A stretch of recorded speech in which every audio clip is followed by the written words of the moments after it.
My name is Natalie Harper, and until one Wednesday night, I was quietly spending nearly $9,000 every month supporting people who had already decided I wasn't family.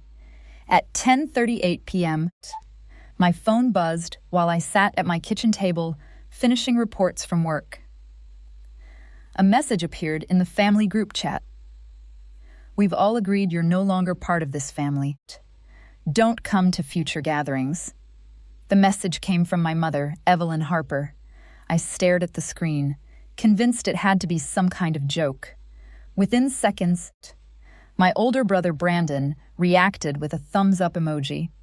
My younger sister Sophie read the message and remained silent. Nobody corrected it. Nobody defended me. 3 minutes later, I was removed from the group. I didn't argue. I didn't beg. Before they blocked me, I sent only 4 words. "Thanks for confirming that." Then I opened a spreadsheet I had maintained for 4 years. Every payment was listed there. Mom's mortgage, Brandon's truck loan, Sophie's college tuition, insurance premiums, phone plans, credit card balances, emergency loans. At the bottom sat a number that made my stomach turn $8,746 every month. That was how much money left my account to keep their lives running. Whenever I questioned their spending, they called me controlling. Whenever bills arrived, they called me dependable. That night, I finally understood my place in the family. I wasn't a daughter. I wasn't a sister. I was an ATM. Just after midnight, I canceled the final automatic transfer. 7 minutes later, my phone exploded. Calls from Mom, calls from Brandon, unknown numbers. Angry texts demanding explanations. By sunrise, I had more than 40 missed calls. For years, I had ignored every warning sign. After Dad died, I agreed to help Mom with the mortgage for 6 months. 6 months became a year. Then Brandon needed a truck for his landscaping business. Then Sophie needed tuition. Then the roof needed repairs. Then taxes increased. There was always another emergency. Always another reason I couldn't say no. I worked as a wildfire risk analyst in Sacramento. The salary was good, but every raise simply created bigger expectations. The clearest warning came on my 30th birthday. Mom promised a family dinner. After a 14-hour shift, I drove to her house expecting a celebration. Instead, Brandon was hosting a party for his new truck, the same truck I was helping pay for. His friends filled the backyard while music blasted through speakers. Nobody remembered my birthday. 10 minutes after handing me a frozen grocery store cupcake, Mom laughed and asked if I could also cover Brandon's insurance payment. That should have been the day I walked away. Instead, I opened my banking app and paid. Now, years later, sitting alone at my kitchen table, I finally began canceling everything. At 1:12 a.m., the last payment cancellation was confirmed. I removed every authorized user from my accounts, changed passwords, locked my credit, and sent one final email. Effect immediately, I will no longer pay expenses for a household that has formally excluded me. Future financial obligations are your responsibility. The phone rang before I could close my laptop. It was Brandon, for once. He didn't pretend to care about my feelings. "Put the payments back right now," he demanded. "You're destroying this family because your feelings got hurt." His words erased every remaining doubt. They genuinely believed they were entitled to my money. The next morning, Brandon showed up outside my apartment building. The lobby attendant called upstairs. "There's a man down here claiming he's your brother." "Don't let him in," I replied. A few minutes later, Brandon texted me a photo of himself standing beside my car. "We can talk privately, or I can visit your office." I immediately forwarded the message to building security. Then I went to work. By 8 o'clock, Mom had sent 22 emails. The first called me selfish. The second called me unstable. The third claimed Dad would be ashamed of me. Each message became more dramatic than the last. One even insisted the house was already facing foreclosure. That was impossible. The mortgage wasn't due for another 9 days. At lunch, a coworker approached my desk with a worried expression. "Are you okay?" she asked. When I asked why, she showed me a social media post Brandon had published that morning. According to him, I was a wealthy daughter abandoning her grieving mother. He claimed I earned over $500,000 every year. Ebbald. He claimed I wanted ownership of the family home. Also false. Conveniently, he forgot to mention the truck, tuition payments, vacations, and bills I had funded for years. Relatives flooded the comments. Heartless, greedy, ungrateful. I quietly took screenshots and said nothing. Later that afternoon, Sophie called from a friend's phone. Her voice shook. "Brandon says we're going to lose everything." I stopped paying after Mom kicked me out of the family. She didn't mean it. She wrote that everyone agreed. Silence filled the line. Then Sophie finally admitted the truth. "I didn't agree," she whispered. "I just didn't say anything." That confession hurt more than the original message. She had watched it happen and stayed silent. A few moments later, she told me Mom was having chest pains. My heart immediately raced. "What hospital is she at?" Another pause. "We're still at home." I closed my eyes. "So nobody called a doctor?" Brandon thinks it's stress. The situation suddenly became clear. They were using a possible medical emergency to pressure me. "If Mom has chest pain, she needs a hospital," I said firmly. "Not my bank account." I ended the call. That evening, things escalated again. An email arrived from a lawyer. Attached was a document titled Family Financial Agreement. As I opened it, my stomach tightened. At the bottom sat my signature, or something that looked very close to it. And suddenly, I realized someone in my family had crossed a line that could change everything. I stared at the document for several seconds. The title read Family Financial Agreement. According to the document, I had supposedly promised to support my mother's household until the mortgage was fully paid off. At the bottom sat my signature, or at least something that looked similar to it. The shape was close. The initials were close. But it wasn't mine. Then a memory surfaced.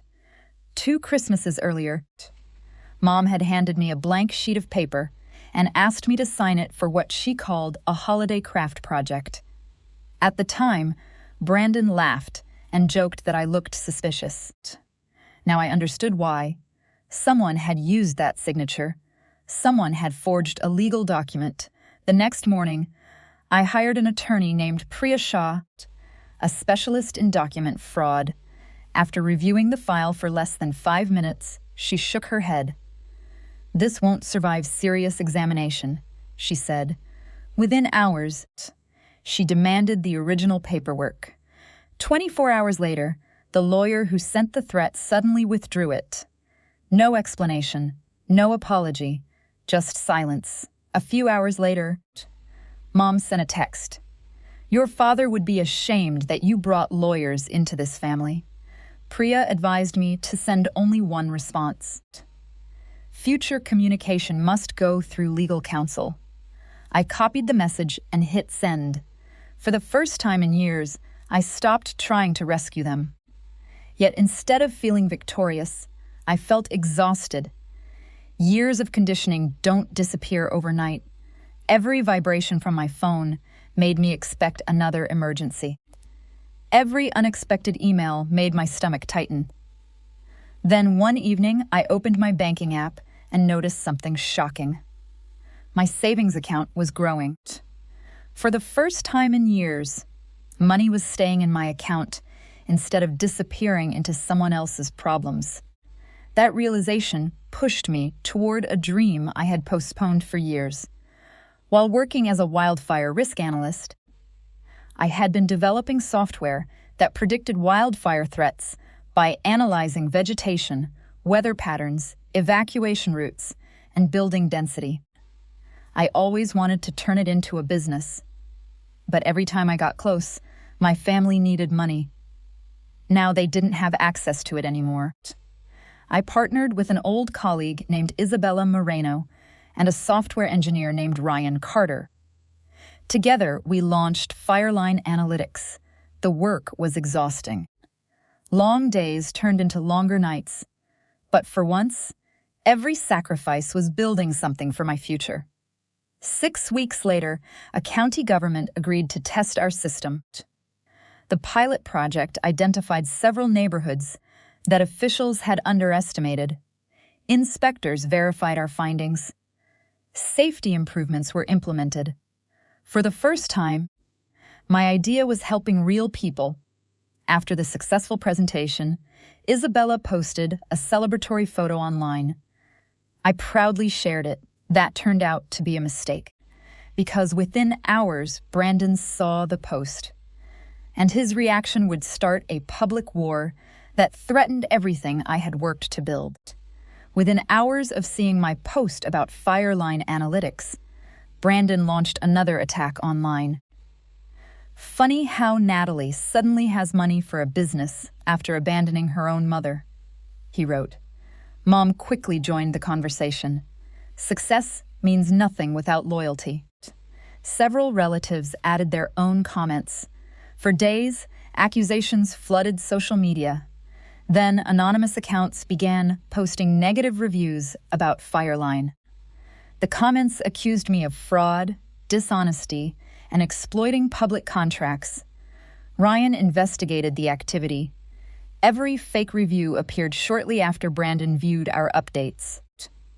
We couldn't prove he was responsible, but the pattern was impossible to ignore. Meanwhile, reality finally caught up with my family. Brandon missed truck payments. Mom fell behind on the mortgage. Sophie's tuition remained unpaid. Instead of cutting expenses, they turned on one another. A few weeks later, Sophie emailed me. She apologized for staying silent when Mom removed me from the family. For a moment, I thought she genuinely wanted to repair our relationship.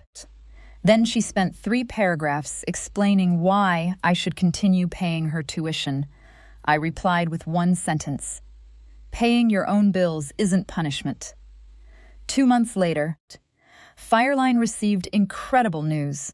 We won a regional wildfire assessment contract worth more than $500,000. The announcement became public. 3 days later, Mom called from a new number. I let it go to voicemail. Her tone was suddenly warm and gentle. Families say things when emotions run high. Maybe it's time to move forward. There was no apology, no accountability, no acknowledgement of the forged document. Only one thing had changed. She believed I had money again. Soon afterward, a mortgage company contacted my attorney regarding suspicious information connected to Mom's loan. The investigation uncovered a shocking truth. 18 months earlier, Mom had refinanced the house and withdrawn $146,000 in equity without ever telling me. For years, she claimed my monthly payments were protecting Dad's legacy and saving the family home. That wasn't true. Records showed much of the money had funded Brandon's struggling business, vacations, renovations, and personal expenses. Then investigators uncovered another secret. Mom secretly owned part of a rental duplex through a family trust. The property generated approximately $600 per month. She had enough income to cover much of her mortgage herself. She simply preferred spending my money instead. The betrayal stopped being emotional. It became documented fact. When the truth surfaced, the family alliance collapsed. Everyone started blaming everyone else. Screenshots emerged showing Brandon referring to me as the Family Investment Fund. One message read, "She'll complain, then she'll pay." Mom had responded with a laughing emoji. Months later, Brandon publicly confronted me during a county presentation. He accused me of financially abusing Mom. This time, however, I came prepared. I presented documentation showing the forged agreement, the withdrawn legal threats, and the ongoing harassment. Officials reviewed the evidence. Brandon had none. Security escorted him out. Within a year, his business collapsed. His truck was repossessed, and Mom's house entered foreclosure. Not because I stopped one payment, but because years of deception finally met reality. Today, Fireline Analytics operates across multiple states. I own my own home. On moving day, I opened the spreadsheet that once tracked every dollar I spent rescuing my family. The file was titled Family Responsibilities. I renamed it. The cost of silence then. I archived it forever. For years, I believed love meant saving people from consequences. I was wrong. Real family doesn't require access to your wallet. Real loyalty isn't measured in dollars, and true belonging should never come with a monthly payment. Sometimes freedom begins the moment you stop funding the people who are hurting you.